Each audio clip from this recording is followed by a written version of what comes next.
आ गई एक गलती का। इसीलिए संत रामपाल जी महाराज जी कहते हैं मर्यादा में रह करके भक्ति करोगे तो तुम्हारे साथ कुछ नहीं होगा, और मर्यादा तोड़ दोगे तो कुछ भी हो सकता है। बताइए अब आपका क्या विचार है?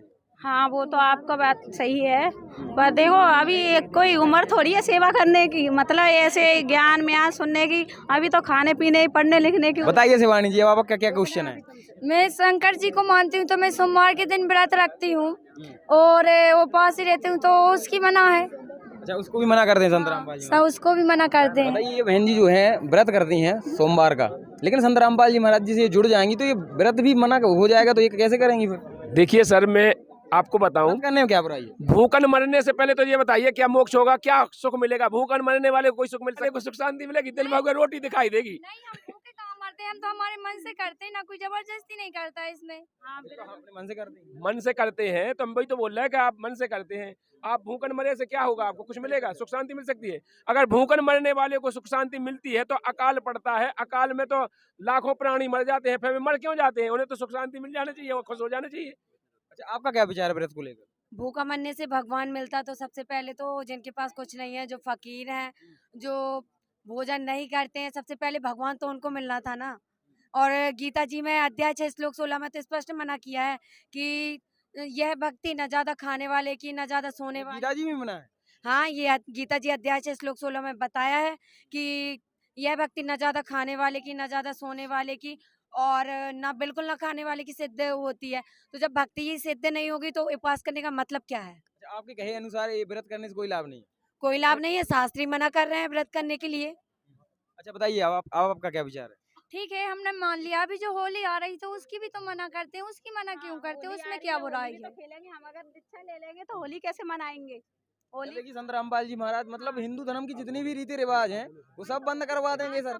ये तो हिंदू विरोधी संत है फिर तो सर। अच्छा, इस विषय में आपका क्या विचार है? इस बारे में तो मैं यही बोलना चाहूंगी, ये होली मतलब जो कलर होते हैं होली के, वो साइड इफेक्ट होते हैं। जैसे कोई भी किसी को भी कलर लगाता है, उनसे फुंसियाँ होती हैं और भी बीमारियां फैलती हैं। तो इसका मतलब क्या है लगाने का? गुलाल तो हम लोग भी लगाते हैं, उससे कुछ नहीं होता अपनी है। इच्छा से लगाते हैं ना। अभी तो हम तो अब तक तो हमारा सब मुंह खराब ही हो जाता से लूं तो ये बिल्कुल शास्त्र के विरुद्ध साधना है।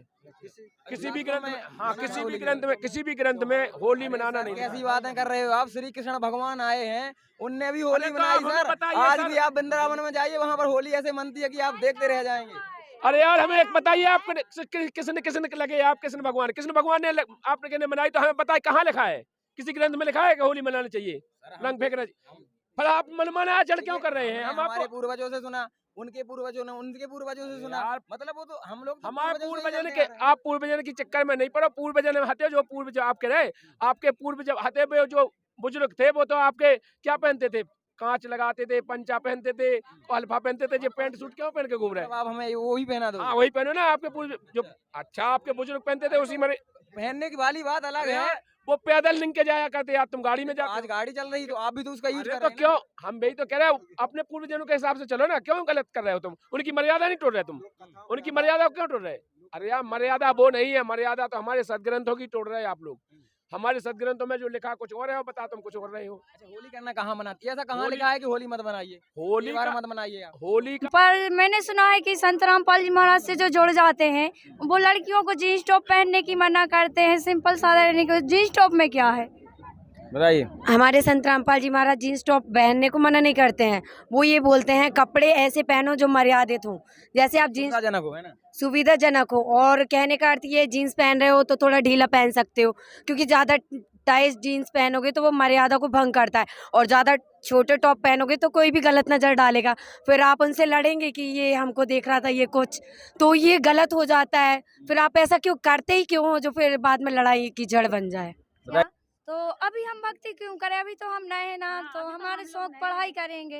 बच्चे हो अभी आप। हाँ, अभी से भक्ति करने का क्या फायदा है? भक्ति तो बुढ़ापे में की जाती है। भक्ति बुढ़ापे में की जाती है। भाई सर, हमने भी सुना है कि भक्ति तो बुढ़ापे में करनी चाहिए। देखिए, आपने कहा, बहुत अच्छा क्वेश्चन किया आपने कि हम भक्ति अभी क्यों करें? हम तो बच्चे हैं, अभी तो हम घूमेंगे फिरेंगे, खाएंगे पिएंगे, पढ़ेंगे लिखेंगे, कुछ भी करेंगे, और मौज मस्ती भी करेंगे। आजकल मौज मस्ती भी अच्छा लगता है।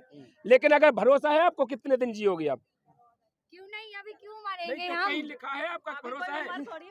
अभी मरने की उम्र नहीं है। आज जैसे बच्चे मरते नहीं है, अभी मरेंगे नहीं, अब तो जिएंगे। नहीं ऐसा कहीं नहीं है। देखो भगवान के विधान को कोई नहीं टाल सकता है। जो हमारा यहाँ का भगवान है वो कभी भी मर सकता है, कोई किसी जगह भी मर सकता है। अभी मरने की बात आप छोड़िए सर, ये बताइए कि वो बच्चे हैं, जवान है, अभी भक्ति क्यों करें वो? इसीलिए तो हम बता रहे हैं, उसी का जवाब तो है।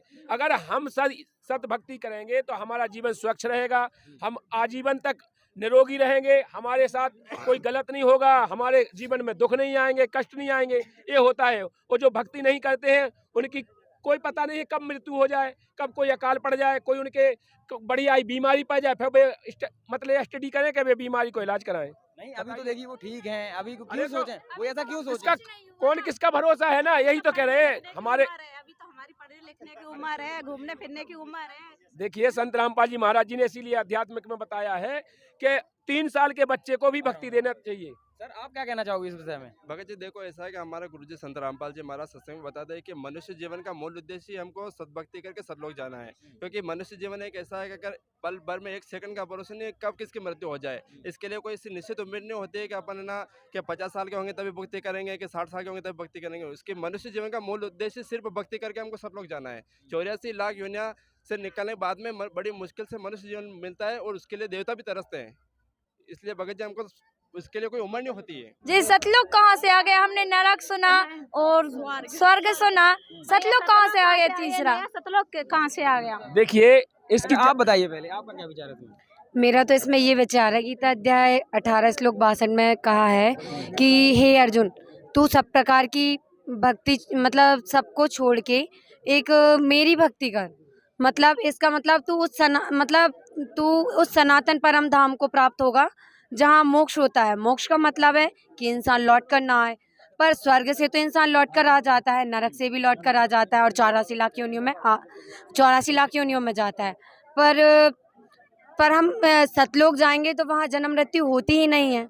अच्छा, आपका क्या कहना है? इसलिए देखा है सतलोक हमारे गुरुजी ने जो हमको शास्त्रों में प्रमाणित किया है, फिर जो भी हमारे इस भक्ति को करके गए हैं उनका प्रमाण है। और जो धर्मदास जी हैं तो उनको लेके गए, उनको फिर यहाँ का छोड़ा, उन्होंने वृतांत बताया। गरीबदास जी महाराज जी को लेके गए, इस भक्ति करने के बाद उनने भी बताया। जितने भी संत हमारे सतभक्ति को करते हैं, कबीर साहब से लेकर जिनने भक्ति की है, उनने सबने वहाँ जाने के लिए आने के बाद प्रमाण दिया है। जितने भी गए, आज भी कई बच्चे सतलोक देख के आए हैं। संत रामपाल जी महाराज जी ने सतलोक लेके गए, उनको पुनः छोड़ा है, उन्होंने बताया है वृतांत। आप भी अगर चाहते हैं देखना तो आप जाइए यूट्यूब पे सर्च कीजिए, संत रामपाल जी महाराज जी के चैनल पे कई ऐसी वीडियो पड़ी हैं जो बच्चों को सतलोक लेके गए, उन्होंने छोड़ा है, तो उन्होंने पूरा हाँ, मरने के बाद किसने देखा है? मरने के बाद तो कोई किसी को देखता ही नहीं है। आपने 84 लाख योनियां देखी है? नहीं, हमने नहीं देखी। गधा नहीं देखो, कुत्ता नहीं देखो, सुअर नहीं देखो, माखी नहीं देखी, मच्छर नहीं देखो, ये नहीं देखे आपने? तो यही तो 84 लाख योनियां हैं। हम तो अभी इंसान है ना, हमको क्या हम तो मालूम अभी है जगत वाले अरे तो अपने शास्त्रों में वृतांत है ना कि जो मनुष्य मर जाते हैं उनको मरने के बाद 84 लाख योनियां भोगना पड़ती है। ये तो सुना तो होगा आपने, शास्त्र तो कभी सुने होंगे, कथाएं तो सुनी होंगी। उन कथाओं में आपके गुरु भी कहते हैं, जो आप जिन गुरुओं को मानते हैं, जिनने आपको ये त्योहार मनाने के लिए कहा, वो भी तो कहते हैं कि 84 लाख योनियां। रामायण में लिखा है, बड़े भाग मानुष तन पावा, सुर दुर्लभ सब ग्रंथन गावा। बड़े भाग से मिलता है, 84 लाख योनियां भोगना पड़ती हैं। आप कह रहे हैं किसने देखा है? वही तो वो बोल रही हैं कि बड़े भाग से मनुष्य जीवन मिला, इसे हम बैत क्यों गवा दें? हाँ, तो जब हम वही बढ़िया तो- मौज मस्ती करेंगे, सब करेंगे। अरे यार, तो ऐसा सदभक्ति के लिए बोला, मौज मस्ती के लिए नहीं बोला कि बड़े भाग से मिला है मनुष्य जीवन। सदभक्ति करके हम अपना कल्याण कराएं, इसके लिए बोला है।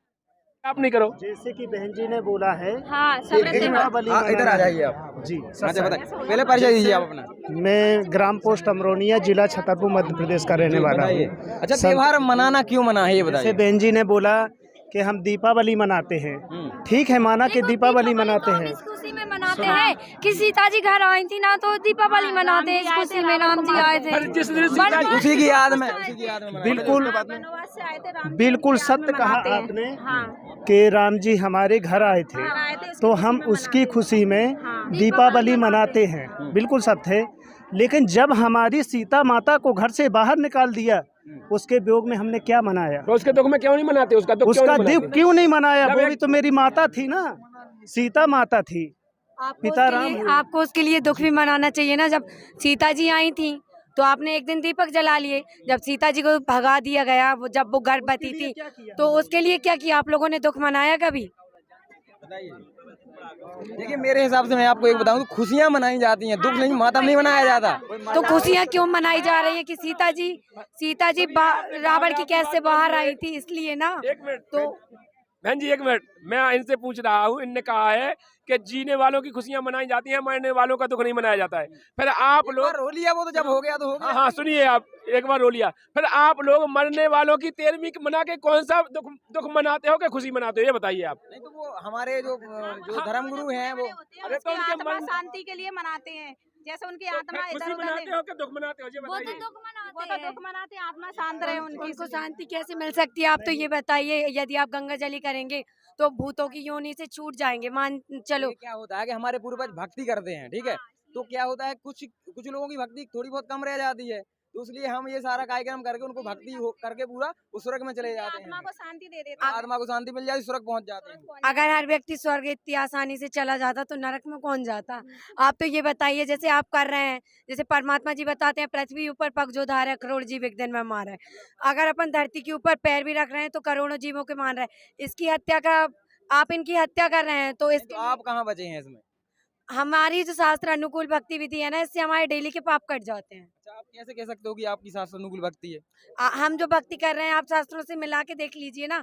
जैसे हम व्रत नहीं करते, आपने गीता देखा है मिला के? हाँ, आपने देखा है मिला के? आप तो गीता जी ले आइए, मैं आपको अच्छा, ये मिलान जो करके आप बोल बता रहे हैं कि ये मतलब जो चीजें हैं, ये श्राद्ध निकालना, 13वीं वगैरह, ये कहाँ मना है सर? गीता में कहीं मना है? गीता अध्यायों के श्लोक नंबर 25 में लिखा है।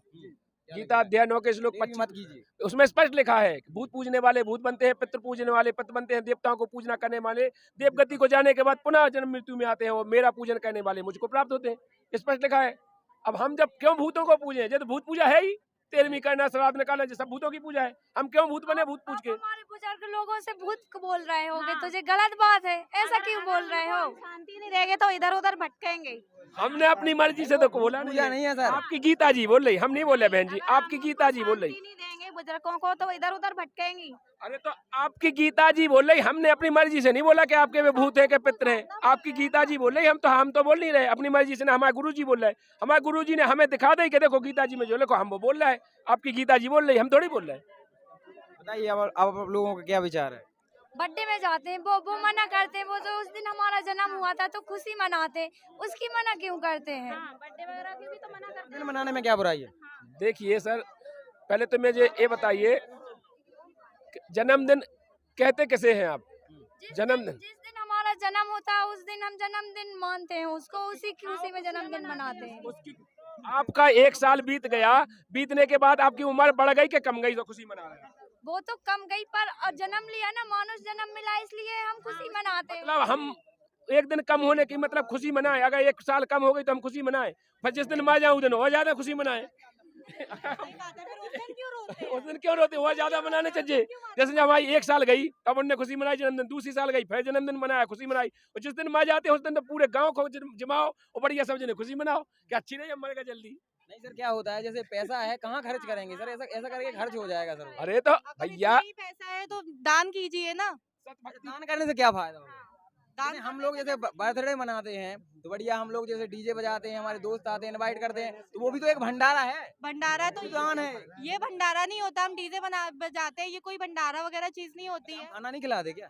खाना खिलाते हैं पर भंडारे में आ गया ना, कोई भूखा होगा हमने उसको खिला दिया, और गरीब को भी खिला देते हैं उस समय। किसी भूखे को खिलाइए। बड़े उसमें बड़े बर्थडे पार्टीज बनती है, उसमें किसी भूखे को नहीं बुलाया जाता, बड़े बड़े लोगों को बुलाया जाता है। भूखे भूखे नहीं बुलाया जाता, नंगा फुक्का नहीं बुलाया जाता, ठीक है। वो भी एक बर्थडे में तो अपनी लेवल वाले आदमी को बुलाया जाता, नहीं बर्थडे में आ जाओ हमारे भंडारा नहीं कह सकते। वो तो भंडारे का है, वो तो निमंत्रण कर रहा है, वो पार्ट अपने बड़े बड़े जनो हमारे लेवल के आदमी हो तो उन्हें बुलाओ जाते, बर्थडे में तुम आ जाओ, हमें गिफ्ट दे जाओ, वो तुम्हारे खाना खा जाओ, बस बर्थडे तो इतने हुए।